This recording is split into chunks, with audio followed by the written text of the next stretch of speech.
They will tell you that the fastest way into an old fortune is to marry one. It is the most durable piece of folk wisdom about wealth there is, and it is wrong. Not morally, but mechanically.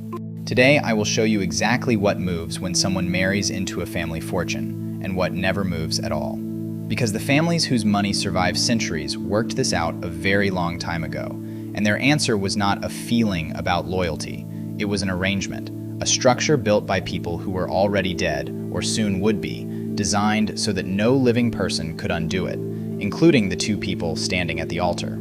The document most people think about, the one everybody argues over, is the least important of the three things at work.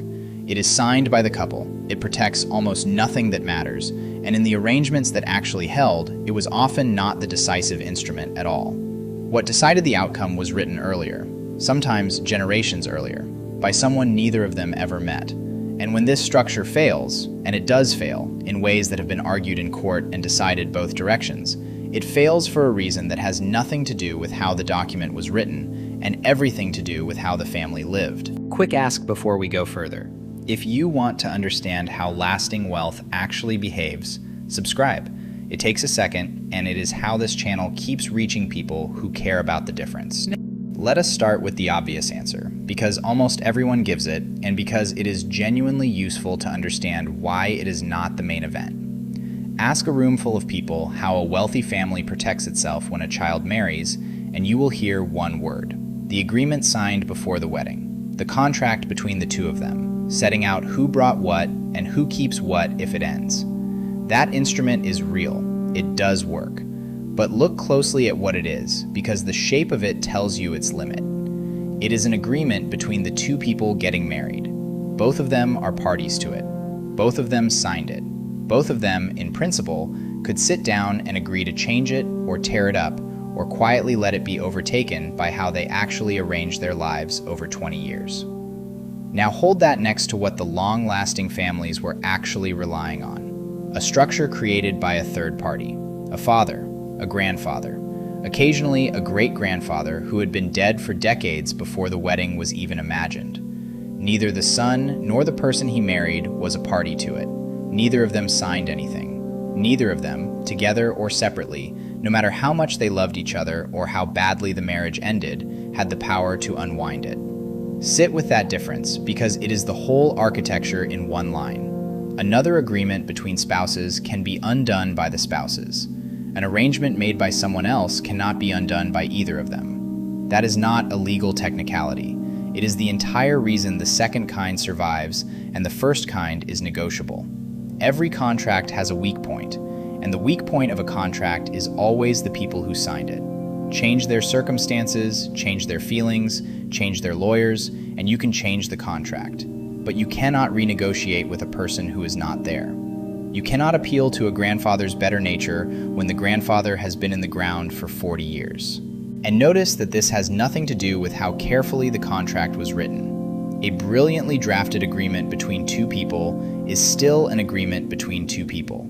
Its strength is capped by the fact that everyone who can weaken it is available, alive, and standing in the same room. You already understand this from ordinary life. Consider how differently you treat a promise a friend made last week and a rule you inherited from a job you joined. The promise is warm and it is also soft. The inherited rule is cold and it is solid, precisely because neither of you invented it. These families understood that the coldness was the feature. The distance between the people who made the arrangement and the people living under it was not an unfortunate side effect. It was the load-bearing element. This is why the agreement between the couple, the one everyone focuses on, was frequently treated by these families as a secondary measure. Not useless, not skipped, simply not the thing that was actually holding the property still. Here, because it explains a great deal of behavior that looks cold from the outside. When the structure is doing the work, the couple does not have to. Nobody has to have the conversation about what happens if this ends. Nobody has to ask the person they are marrying to sign something that says, in effect, "I am planning for the day I stop trusting you." The arrangement was settled before either of them had an opinion about it, which means neither of them has to defend it, and neither of them has to feel accused by it. That is not romance, but it is not cruelty either. It is a way of removing a specific, corrosive negotiation from a marriage by having answered it decades in advance, in a room neither of them was in. Think of it as the difference between a lock on a door and the question of whether you own the house at all. A lock is a good idea, but if the house was never yours, the lock was never the point. And that raises the question this whole video exists to answer. If the family fortune was not being defended by an agreement between the couple, then what was the property doing? Where was it sitting? Who, in the most literal sense, actually owned it? The answer is stranger than most people expect, and once you see it, a great deal of otherwise baffling behavior by wealthy families becomes perfectly logical. In the arrangements that lasted longest, the family did not own the property. Not in the way you own your car. To understand what these families built, you have to accept one idea that sounds like wordplay and is not. Ownership can be split in two. Whose name is formally on the property? Who can sign it away? Who appears as owner in the records? And there is the beneficial interest. Who actually enjoys the property, lives in it, draws the income from it, walks through its rooms as though it were theirs. Because in ordinary life, these two things sit in the same person, most of us never notice they are separable at all. The families we are talking about separated them deliberately and kept them separated for centuries. English arrangements that governed landed estates, the family's lawyers, acting as trustees, were established as the legal owners of the property. The bride and the bridegroom were the beneficial owners during their lifetimes, and after their deaths, the property descended to one or more of the children of the marriage. Read that again slowly.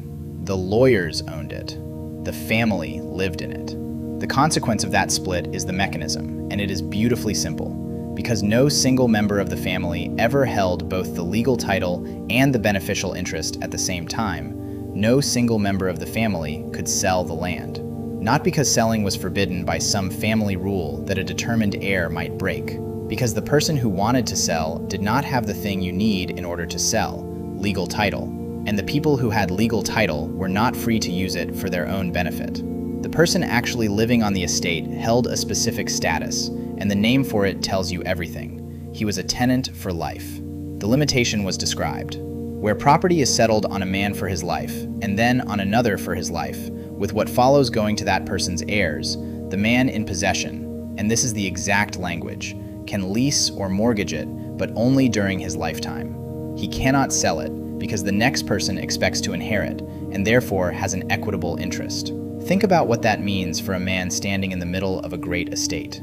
The gates are his, the house is his, the tenants pay him. The paintings on the walls have been looked at by his family for generations, and he cannot sell any of it because a person who may not even be born yet has a claim that the law will recognize against him. He is not the owner, he is the current occupant of a position. I want you to feel how strange that is, because we have no equivalent for it in ordinary life. Everything you own completely. Your car is yours to sell tomorrow for whatever someone will pay. Your home, whatever is owed on it, is a thing you can put on the market on a bad Tuesday because you have had enough. Now imagine the most valuable thing in your custody comes with no such exit. Not a moral prohibition, a structural one. You could have a buyer and a price, and the transaction would still not be available to you. Consider what that does to a person's relationship with the property over a lifetime. If you cannot sell it, then it cannot be a source of money to you. It can only be a source of income and a responsibility, and eventually something you hand on. The question every generation asks about an asset, is it worth more to me as a thing or as cash, is one that this arrangement removes from the table entirely. An asset you cannot convert stops being wealth in the way most people use that word, and becomes something closer to a duty with a good address. The trustees who made this work were chosen with the same care as everything else. They were usually lawyers or family friends, which is to say, deliberately, people who were neither the husband nor the wife. Not because anyone assumed bad faith, because the entire design depended on the property being held by someone whose own comfort did not depend on what happened to it. It put a family member in choosing family members, and eventually you are asking a person to enforce a rule against themselves. Put a third party in charge, and the rule survives the moment when someone very much wants it not to. So we have the estate held by outsiders, occupied by a family who cannot sell it, and passing to children who do not exist yet, which the person marrying into this family could not own the land, could not sell the land, and could not touch the capital, what exactly were they given? Given something, quite a lot of something, and every piece of it was designed with the same logic. The answer is that they were given flows. Named, defined, limited flows. These arrangements did not leave the incoming spouse with nothing, more to the point for these families, unstable. An arrangement that leaves someone desperate is an arrangement someone will eventually attack. So each provision had a name, a purpose, and a boundary. Learn the names, and the philosophy becomes obvious.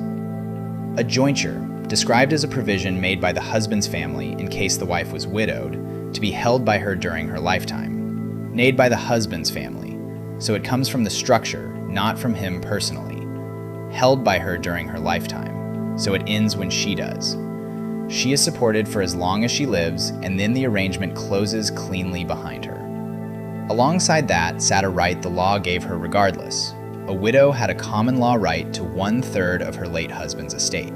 And here you get a glimpse of the strain this created in practice. If a family had bad luck with the timing of deaths, it could find itself supporting more than one widow at once, a living man's household, paying for the widows of the men who came before him. The estate was carrying people the current generation had never chosen to carry. That is the price of a structure that thinks in centuries. It does not only bind you for the benefit of the future, it binds you to the past. The second provision was for the wife during the marriage itself. Pin money, an annual allowance granted to the wife during her husband's lifetime. Blinded, an allowance, annual, her own income to spend as she chose. And now the detail that tells you what era we are actually standing in. Until 1870, that money was administered by trustees, not by her. The income was hers, and a third party managed it. I want you to hold that fact carefully, because in a moment it is going to turn completely around and mean the opposite of what it appears to mean. The third provision was for the children who would not inherit the estate. In a system where the property passes intact to one heir, everyone else has to be dealt with somehow, and pretending they do not exist is how families end up in court. So they were paid out. Portions, a lump sum released to them on reaching the age of 21 for sons, and for daughters on reaching 21 or on marriage, whichever came first. A single payment, not a share of the estate, not a fraction of the land. A defined sum, released at a defined moment, and then the account with that child is settled. Look closely at the timing on that, because the timing is doing real work. The son waits until 21. The daughter waits until 21 or until she marries, whichever arrives first. Why early for a daughter who marries? Because that is the moment she leaves to form a household of her own, and the payment is what she takes with her. The arrangement is not tracking birthdays. It is tracking the moment a life separates from the estate. While notice the finality built into the word. A portion is portioned off. It is a piece cut away from the body of the property and handed over, once, so that the body itself is never cut again. Every younger child leaves with something real in their hands and no continuing claim on the land behind them. That is a hard thing to sit with, and I do not want to make it sound gentle. A younger son received a sum of money and watched his brother receive an entire world. The system that kept these fortunes intact for centuries did it by being decisively unequal, on purpose, in a way that most families today would find impossible to defend to their own children. Look at all three together, and the philosophy is unmistakable. Every person connected received something real. The widow was supported. The wife had her own money. The younger children were paid. Nobody was left with nothing. And not one of those provisions transferred the thing itself. Every single one was a stream, an income, an allowance, a payment, flowing out of a body of property that stayed exactly where it was, held by trustees, occupied by a tenant for life, waiting for a child who had not yet been born. The family did not defend the fortune by being ungenerous. It defended the fortune by being generous in a very particular currency. Give people income and they are provided for. Give people ownership and the property can be divided, and once it can be divided, it will be. That is the machine. Now here is the part that will reverse your understanding of who it was actually built to protect. Everything I have described sounds like a fortress built by a family against an outsider coming in. a structure to keep the newcomers' hands off the land. That reading is modern, and for a long stretch of history, it is close to backwards. Because to understand what those trustees were really doing, you have to know what the law did to a woman when she married. In England, before 1870, any money or property a married woman received was absorbed into the property of her husband. Not shared with him, absorbed. Under that doctrine, a woman lost control of her property when she married. She could not buy, sell, own, or inherit in her own right. Sit with the practical reality of that for a moment. A woman with an inheritance from her own father walks into a church. She walks out with nothing in her name, not because anyone stole it, because the legal system no longer recognized her as a person who could hold property while her husband was alive. Now go back to the arrangement, and look at it again with that in view. Her father transfers property to trustees before the wedding. The trustees hold it, and the terms specify. This is the language of these settlements. The estate which the wife was to possess for her sole and separate use, not subject to the control of her husband. Her sole and separate use, not subject to the control of her husband, was not built to keep her hands off the family's property. It was built to keep her husband's hands off hers. That is why her allowance was administered by trustees until 1870, not because she was thought incapable, because if the money had been handed to her directly, the law would have delivered it straight to him. The trustee standing between a woman and her own income was not a supervisor. He was a shield, the only mechanism available that could hold property for her in a system that would not let her hold it herself. Think about what her father was actually doing when he sat down with those lawyers. He was not expressing a low opinion of the man his daughter had chosen. He was responding to a legal fact that applied to every husband in the country, good and bad alike. The law did not distinguish between a devoted husband and a reckless one. It handed both of them everything. So the settlement did not need a theory about this particular man. It only needed to hold the property somewhere the law could not sweep it. And that is why the trustee mattered so much in her case. A woman under that system could not simply be told to keep her money separate, because separateness was not available to her. There was no account she could open that the law would treat as hers. The only way to create a space the doctrine could not reach was to put a third party in it, someone the law did recognize as a property holder, instructed to hold it for her benefit and no one else's. A limit on her, he was the workaround. The instrument that today reads as a family defending itself against the person marrying in was, in its origin, the person marrying in being defended against the family receiving her. Same device, same separation of legal title from beneficial interest. The direction of the fear reversed. And when the law finally changed, it changed comprehensively. The Married Women's Property Act of 1882 extended the principle of separate property to all property, regardless of its source or when it was acquired. A wife could own, buy, and sell her own property. Her legal identity was restored. She could sue and be sued. She was responsible for her own debts. She could hold stock in her own name. Courts were now required to recognize a husband and a wife as two separate legal persons. The act provided that it would come into force on the 1st of January, 1883, one date. On one side of it, a married woman's property is her husband's. On the other side, it is hers. But here is what did not happen on that date. The structures did not disappear. The trusts did not dissolve. The trustees did not hand everything over and go home. Machinery stayed exactly where it was, and it kept doing what machinery does, which is to keep running after the reason for building it has changed. The device outlived its original purpose and got a new one. Within a generation, that same machinery would be doing something its inventors never designed it for.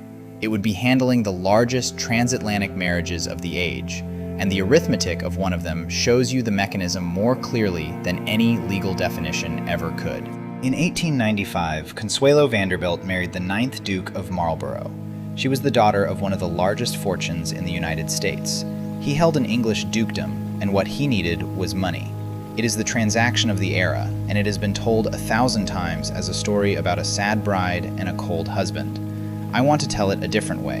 I want to show you the arithmetic, because the arithmetic is the lesson. Under the settlement, 50,000 shares of Beech Creek Railroad stock, valued at $2.5 million, were placed in trust.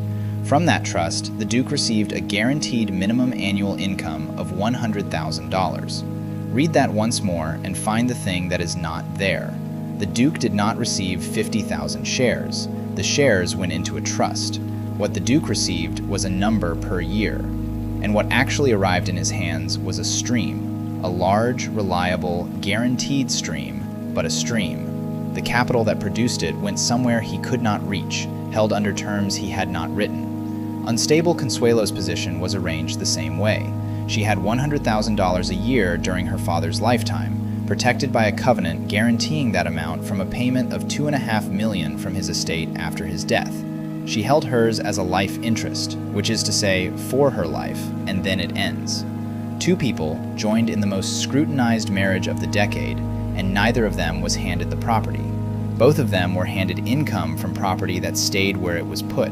About one thing here, because the number matters and the sources do not fully agree. An account attributed to Consuelo herself puts the sum very much higher than $2.5 million. I am giving you the figure that comes with the specific detail attached to it, 50,000 shares of a named railroad, and I will point out that it is the figure the arithmetic supports. 100,000 a year against $2.5 million is a return of 4%. That is an ordinary, believable yield for the period.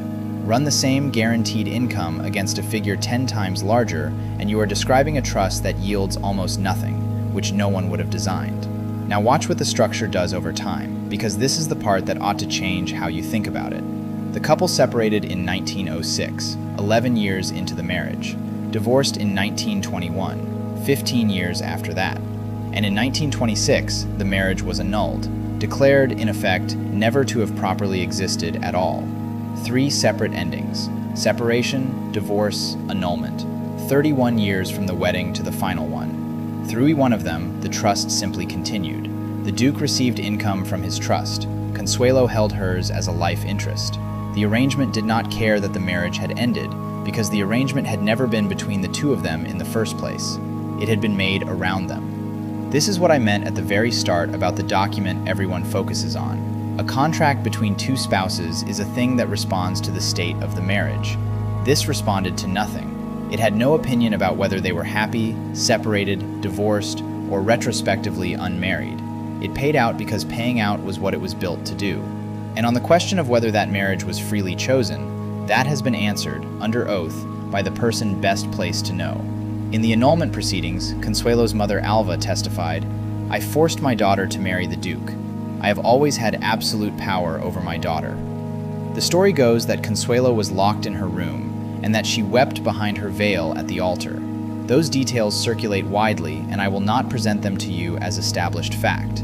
The testimony I just read you is not a story. It is sworn evidence, given in a legal proceeding, by her mother. So we have the mechanism, and we have it working at full scale in 1895. Now let us bring it into a courtroom in our own era, where it stops being history and starts being tested. One more thing before the last stretch, and this one is easier to ask now that you have seen the machinery. If this has been worth your time, subscribing genuinely helps, and there's a great deal more of how these families operate that I want to show you. The modern version of everything we have looked at is the trust created by a third party, a parent, a grandparent, and made irrevocable. Those two conditions matter enormously, and they do exactly the two jobs the English settlements did. Created by a third party means neither person in the marriage made it. Irrevocable means the person who made it cannot take it back, which sounds like a loss of control, and is in fact the source of its strength. A structure you can undo is a structure that can be undone by you, under pressure, badly advised, at the worst possible moment. Now, within that, everything turns on a single question, and I want to put it to you as plainly as the lawyers do. Can the beneficiary demand anything? That is the whole test. Not how much money is in the trust, not how impressive the document looks. Whether the person can walk up to the trustee and require a payment. That get asked are precise. Does the beneficiary have a mandatory right to income from the trust? Does the beneficiary have the right to withdraw property from the trust? Does the trust permit distribution of principal for the beneficiary's support and maintenance? If the answer to those is yes, then something enforceable exists. There is a right there. Rights can be valued, and things that can be valued can be divided. Set against that is the other design. Does the trust grant the trustee sole and uncontrolled discretion to distribute income or principal, or both, to the beneficiary? Sole and uncontrolled discretion, meaning the trustee may pay and may equally decline to pay, and the beneficiary cannot compel the decision either way. The conclusion drawn from this is direct. Trusts which grant the trustee absolute and uncontrolled discretion to distribute income or principal to a beneficiary provide the best protection in the event of the beneficiary's divorce. Now think about what that costs the beneficiary, because it is not free and the families who use it know exactly what they are doing. An heir inside a fully discretionary structure has no entitlement. None. They cannot plan around a number because there is no number they can insist on. They may receive a great deal for decades and have no legal power to require any of it. Their security is real, but it is not theirs to enforce. That is the trade at the center of all of this. The protection and the powerlessness are the same fact viewed from two sides. The reason a court may find nothing to divide is precisely that the beneficiary genuinely holds nothing to hand over. You cannot have a structure that is unreachable by everyone except the person inside it. Unreachable is unreachable. I think this is where most people's intuition about inherited wealth goes wrong, so let me put it as plainly as I can. We tend to imagine the heir as someone with a key, someone who can, whenever they choose, open a door and take what they need. The reality inside these structures is closer to the opposite. The heir is someone who is looked after, often extraordinarily well, and who has no lever to pull. Their comfort arrives as a decision made by somebody else, repeatedly, for as long as that somebody continues to make it. And now ask yourself the honest question, because it is not obvious which side you would choose. Would you take a guaranteed claim on a smaller sum, or an unenforceable position inside a much larger one? Most people say the larger one without hesitating, and then discover what it means to have no standing to insist on anything. There is no correct answer, but these families chose the second arrangement deliberately, generation after generation, and they chose it knowing exactly what it took away from their own children. There is one more instrument people expect to be doing the heavy lifting here, and I have deliberately not mentioned it yet. The clause that states, in the document itself, that the interest cannot be touched. The one written specifically to declare the whole thing off limits to outside claims. Most people assume that clause is the shield. It has the most emphatic language in the entire document. It sounds like the shield. It is not, and a court has said so in terms I will read to you directly. But before that, there is a case that has to come first, the one where all of this machinery was in place, correctly drafted, and it failed anyway. In 1991, the Massachusetts Supreme Judicial Court decided a case called Lauricella. The husband's father had created a trust. The trust held title to real estate. Everything we have discussed was present. A third party created it, the property was held in trust, and the document contained a clause stating that the beneficiary's interests were inalienable and not subject to legal or equitable proceedings by creditors or others. By every surface measure, the structure was correct. The court held that the husband's beneficial interest in the trust property was part of his marital estate and subject to equitable division. It failed, with the protective clause sitting right there in the document. The reason is contained in one phrase from the decision, and once you understand it, you will never look at these arrangements the same way. The husband had a present, enforceable, equitable right to use the trust property for his benefit. Enforceable, right to use. And the property in question was the real estate the family had been living in. That is the failure, and it is worth being very precise about what actually went wrong, because it was not the drafting. The document said the interest could not be reached, but the family had arranged its actual life so that the husband had a right to use that property, now, that he could enforce. And a right you can enforce today is not an expectation about the future. It is a present interest. It has a value. It can be divided. Structure did not fail because someone wrote a bad clause. It failed because of how the family lived inside it. Think about how ordinary the mistake is. A father buys a property, puts it in trust, and lets his son and daughter-in-law live there. Every instinct says this is the careful version, The property is protected, it is not in the couple's names, the paperwork is done. But by giving them a present and enforceable right to use it, he converted a future expectation into a current asset. The generosity created the interest created the claim. Now put that next to the English arrangement we started with, and notice how carefully that older system avoided exactly this. The tenant for life lived on the estate, but his position was defined as a limitation, not a right of ownership. He could not sell. His interest was in his own lifetime only. And the arrangement was explicit that others held claims against him, including people not yet born. The old settlements were not vague about who held what. They were obsessive about it. Every person in the arrangement knew precisely which flow was theirs, for how long, and what happened when they died. That obsessiveness looks like lawyerly excess until you see a case like Lauricella, and then it looks like the whole point.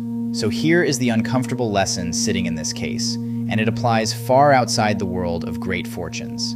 Not in the document. The protection is in the relationship between the document and the life actually being lived around it. You can hold a perfect instrument and undo it with a set of house keys. And I want to be fair to the father in that case because it is easy to read this as carelessness, and I do not think it was. The only reason he did looks like care. He bought a property. He did not put it in his son's name. He placed it in a trust with protective language. Then he let his son's family live in it, which is, by any ordinary measure, the entire reason a person does that in the first place. That is the trap, and it is genuinely cruel in its design. The structure asks you to hold two things at once: real generosity and a precise boundary around what that generosity legally constitutes. Most people cannot hold both because the second one feels like it poisons the first. So they do the warm thing. They hand over the keys and say, "Live here, it is yours." And in saying it is yours, they slowly make it true. The families who avoided this were not warmer or colder than anyone else. They were simply specific. Someone could live somewhere for 40 years, and every person involved still knew exactly in what capacity they were there. Which brings us to the last case, and to the thing I have been holding back since the beginning. Because in 2016, the same court in the same state looked at another trust, with the same kind of protective clause, and reached the opposite conclusion. The clause was not what saved it. The court says so explicitly. What saved it was a feature almost nobody thinks about, that sounds like a weakness, and that gets stronger every time the family has another child. On the 4th of August, 2016, the Massachusetts Supreme Judicial Court decided Pfannenstiel. The trust in that case had the protective clause, and the language was as absolute as such language gets.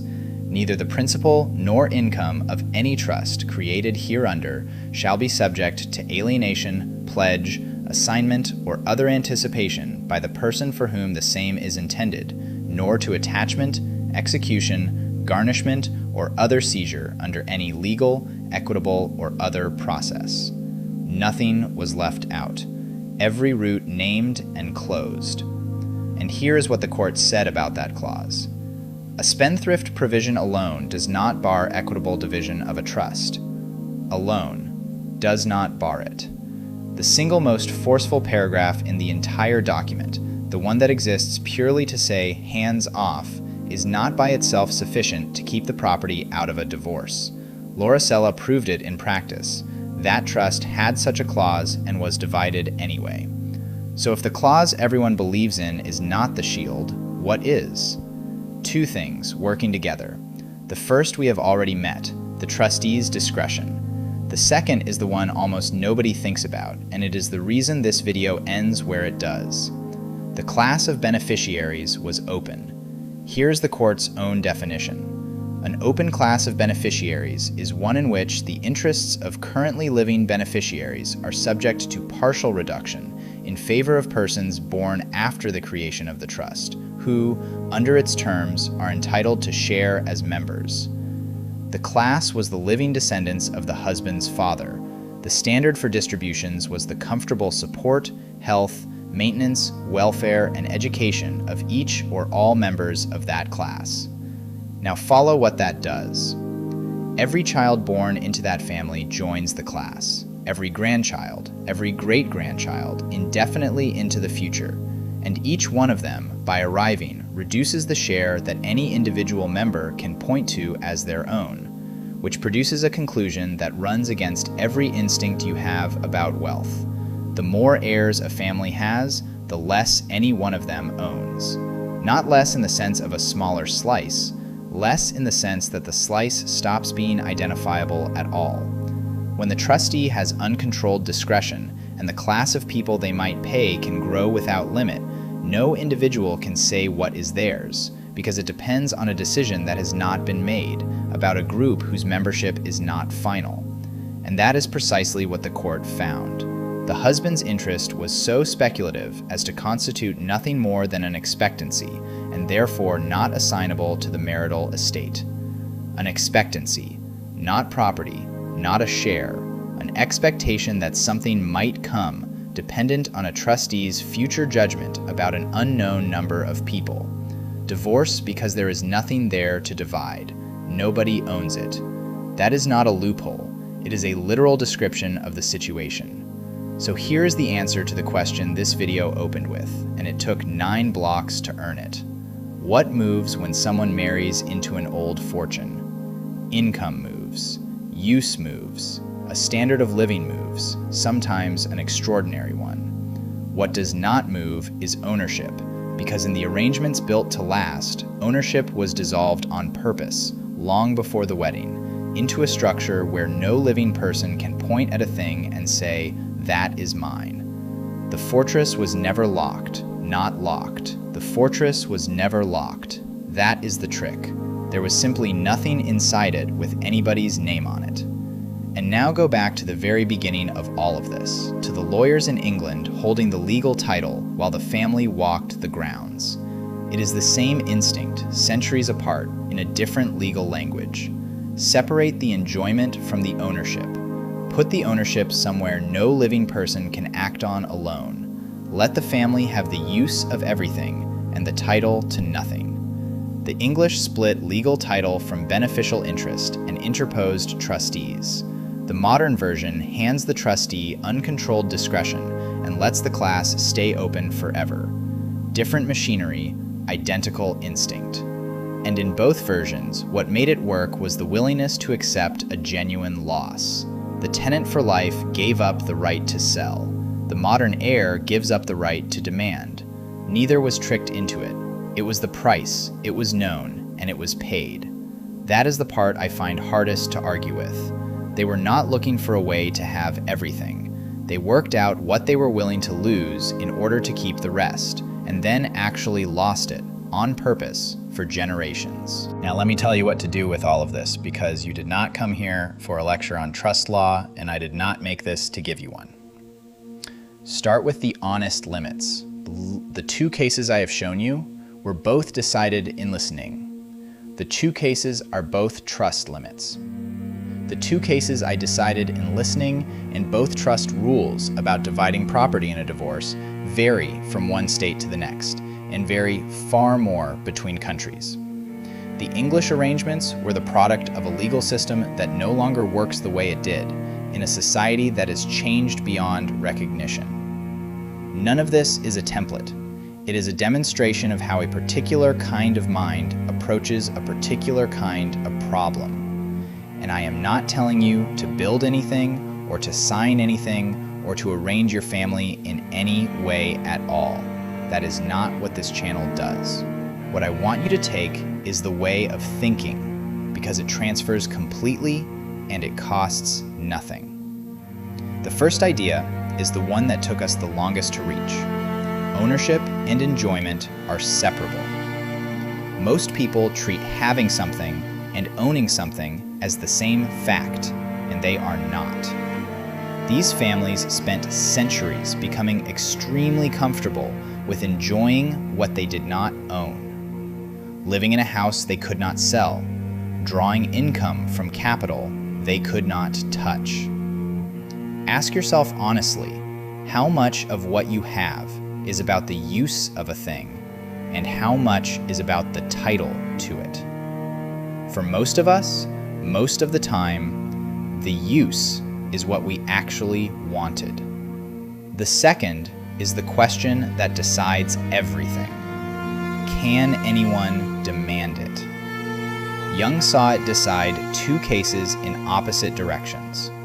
Where a right could be enforced, it had value, and it was divided. Where nothing could be demanded, there was nothing to take.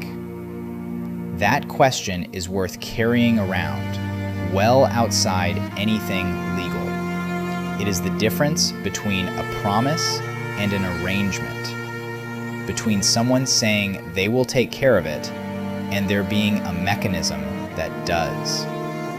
Most disappointments in life live in that gap. Third is the one from the case that failed, and it is the most useful thing here.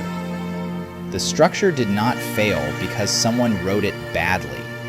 It failed because of how people actually lived inside it. The paperwork said one thing, and the life said another, and the life won. Blackjack. That is true of almost every arrangement you will ever make. The plan on paper is not the plan. The plan is what you actually do every day, and where the two disagree, what you do is what counts. A family with a perfect document and careless habits ends up in court. A family with modest arrangements and precise habits does not. And the last one, which I find genuinely humbling. Closets. These arrangements were designed by people who accepted that they would never see the outcome. A man instructing lawyers to bind property for the benefit of grandchildren he would not meet is doing something almost nobody does, making a decision whose entire value lands after he is gone, for people who will never thank him and who will mostly find the arrangement annoying. That is what makes a fortune last. Not cleverness, not secrecy. Somebody being willing to give up control over something permanently for the benefit of a person who does not exist yet. Most wealth is lost by people who could not do that, who wanted the option to change their minds, who kept the ability to undo it, and then, one hard year, undid it. And that instinct is not a character flaw. Keeping your options open is sensible advice in almost every other part of life. It is only here, in the narrow business of making something outlast you, that it turns out to be the exact thing that guarantees it will not. So if you take one sentence from all of this, take the one that surprised me most while putting it together. The families whose fortunes lasted were not the ones who held on tightest. They were the ones who worked out early and precisely what they were prepared to let go of forever, and then did not go back on it when it got expensive. If this was useful, subscribe. It is the whole reason this channel can keep going deeper instead of wider. And the next one follows directly from where we just ended. We looked today at what happens when someone marries into a fortune. Next, we go one generation further in, to the people who were born inside one, and to the question of what a family actually teaches a child who will never need to earn anything, because getting that wrong has destroyed more old fortunes than any divorce.